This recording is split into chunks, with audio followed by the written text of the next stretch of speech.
اللهم صل على سيدنا ومولانا محمد وبارك وسلم صلاة وسلام عليك يا رسول الله صلى الله تعالى عليه وسلم. أعوذ بالله من الشيطان الرجيم. بسم الله الرحمن الرحيم. وما جعله الله إلا بشرى ولتطمئن به قلوبكم وما النصر إلا من عند الله إن الله عزيز حكيم. اور یہ تو اللہ نے نہ کیا مگر تمہاری خوشی کو، اور اس لیے کہ تمہارے دل چین پائیں، اور مدد نہیں مگر اللہ کی طرف سے، بے شک اللہ غالب حکمت والا ہے. اس سے پہلی والی آیت میں یہ بیان ہوا کہ اللہ تبارک و تعالیٰ نے کیسے جنگ بدر میں فرشتوں کو بھیج کر مسلمانوں کی مدد فرمائی. اللہ تبارک و تعالیٰ بھی اس آیت کریمہ میں یہ بیان فرما رہا ہے کہ میں نے جو فرشتوں کی جماعت بھیجی اس کی ایک حکمت تھی، اس حکمت کے تحت میں نے فرشتوں کی جماعت بھیجی. اللہ تعالیٰ فرماتا ہے وَمَا جَعَلَهُ اللَّهُ إِلَّا بُشْرَى، اور یہ تو اللہ نے نہ کیا مگر تمہاری خوشی کو.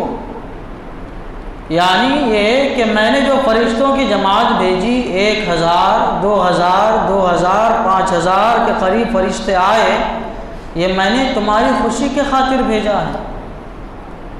ہماری شان اور ہمارے فرشتوں کی شان یہ ہے کہ ہمارا ایک ہی فرشتہ سارے روئے زمین کو لٹنے کے لیے کافی ہے. ایسا ہوا ہے اس سے پہلے حضرت لوط علیہ السلام کی قوم نے جب گناہ کیا تو زمین پلٹ دی گئی، ایک ہی فرشتہ تھا پلٹنے والا. اور حضرت صالح علیہ السلام کی قوم کے جب عذاب آیا تو ایک ہی فرشتے نے چیخا اور سارے کے سارے ہلاک ہو گئے.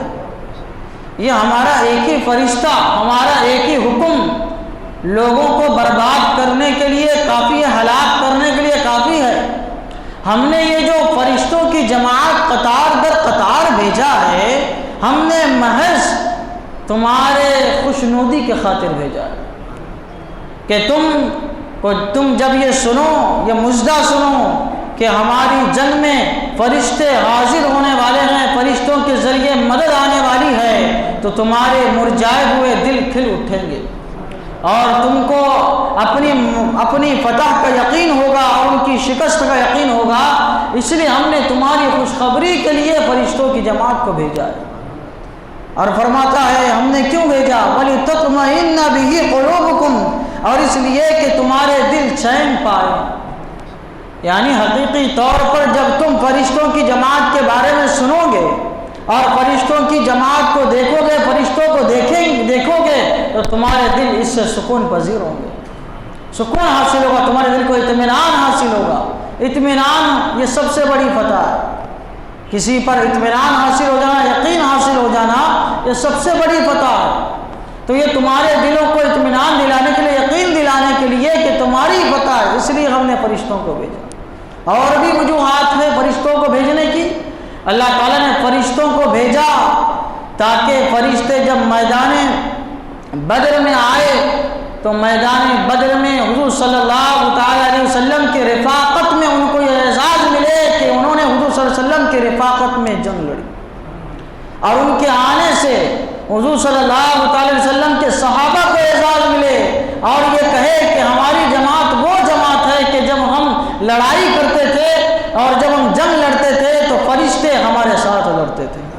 یہ صحابہ کرام کے اعزاز کے لیے ہوا، ہمارے حضور صلی اللہ تعالیٰ علیہ وسلم کی عظمت کے اظہار کے لیے ہوا کہ ہمارے حضور صلی اللہ تعالیٰ علیہ وسلم کی شان یہ ہے جب عام جنگ ہوتی ہے، لڑائی ہوتی ہے تو عام انسانوں پر سپہ سالار، جنرل، کرنل جو ہے حکومت کرتا ہے، اپنا فرمان چلاتا ہے. ہمارے حضور صلی اللہ تعالیٰ علیہ وسلم کی حکومت انسانوں پر بھی ہے، فرشتوں پر بھی ہے. یہ بتانے کے لیے اللہ تعالیٰ نے فرشتوں کی جماعت کو بھیجا تھا. فرماتا ہے وَمَا جَعَلَهُ اللَّهُ إِلَّا بُشْرَى، اور یہ تو اللہ نے نہ کیا مگر تمہاری خوشی کو، وَلِتَطْمَئِنَّ بِهِ قُلُوبُكُمْ، اور اس لیے کہ تمہارے دل چین پائیں.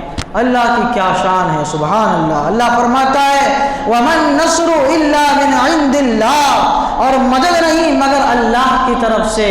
یہ انسان بھی کچھ نہیں، یہ اسباب بھی کچھ نہیں، یہ فرشتے بھی کچھ نہیں، مدد جو اصل حاصل ہوتی ہے وہ اللہ تبارک و تعالیٰ کی جانب سے حاصل ہوتی ہے۔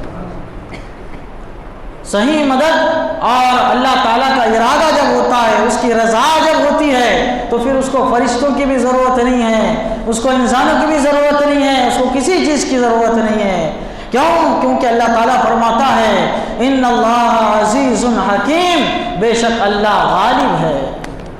ساری چیزیں جتنی چیزیں دنیا میں ہیں سب پر اللہ کی حکومت ہے، سب اللہ تعالیٰ کی حکم کی تابع دار ہے، اور اس کے حکم کے ماتحت چلنے والی ہے، اس کے ارادے کے بغیر، اس کے رضا کے بغیر ایک دن کا بھی اپنی جگہ سے ہل نہیں سکتا۔ اللہ تعالیٰ غالب ہے، عزیز ہے، حکیم بھی ہے، حکمت والا ہے، وہ جانتا ہے کس کو کس کی کب مدد کرنا ہے، کیسے مدد کرنا ہے، کس انداز میں مدد کرنا ہے، کس کو کب کامیابی دینا ہے، پتہ دینا ہے، کب کسی کو شکست دینا ہے، کب کسی کو خوشحالی عطا کرنا ہے، کب کسی کو آزمائش میں مبتلا کرنا ہے، کب کسی کو نعمتوں سے نوازنا ہے، کب کس سے نعمتوں کو چھیننا ہے، کس کو کب تک دنیا میں زندہ رکھنا ہے، کب کس کو مارنا ہے، یہ ساری چیزیں اللہ تبارک و تعالیٰ ایک حکمت کے تحت انجام دیتا ہے،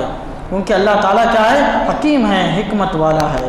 اللہ تعالیٰ کی بارگاہ میں دعا ہے قرآن شریف سیکھنے سمجھنے اور اس کے مطابق ہم سب کو اپنی زندگی گزارنے کی توفیق عطا فرمائے۔ اشہد ان لا الہ الا اللہ واشہد ان محمدا عبدہ ورسولہ، وصلی اللہ تعالی علی سیدنا محمد وعلی آلہ وصحبہ اجمعین برحمتک یا ارحم الراحمین۔